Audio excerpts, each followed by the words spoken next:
Достар, баршаңызға сәлем. Бүгін сіздермен жүйке жүйесіне арналған азықтар туралы сөйлесетін боламыз. Барлық ауру жүйкенің жұқаруынан болады деген сөз таныс болар. Иә, шындығында солай. Күнделікті күйбең тіршілікте уайым, қайғыға бату, ашулану жүйке талшықтарына ауырлық түсіреді. Содан әртүрлі өзгеріс ауруларға жол ашып, ағзаны одан сайын қинай түседі. Видеоны көрмес бұрын маған подписка жасап лайк қоюды ұмытпаңыздар. Жүйкені мұндай ширығудан сақтау мен ағзаны аурудан аман етудің маңызды зор. Сондықтан бұл ретте дәрігерлер жүйке жүйесіне пайдалы мына азықтарды тұтынуға ұсынады. Жүйке жүйеге ең қажетті витаминдердің бірі В1. Ол қарақұмық және сұлу ботқасында, қара нанда көп болады.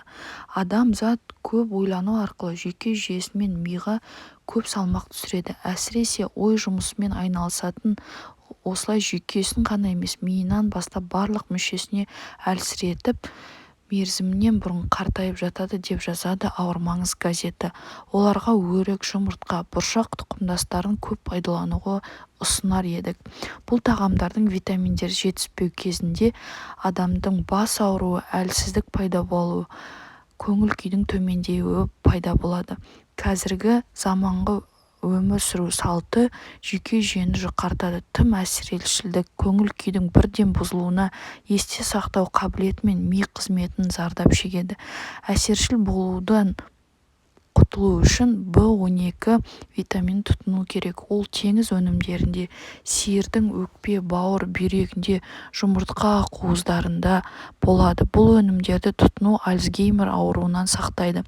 Барлық сүт өнімдеріне жүйке мықтылықты сыйлайды.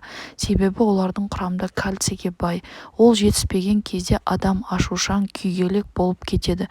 Гормоналдық тепе-теңдік пен ми қызметін жақсарту үшін йод қажет. Ол теңіз капустасында болады. Осы арқылы жүйкені және оған қатысты барлық ағза мүшесін аурудан сақтай аласыз.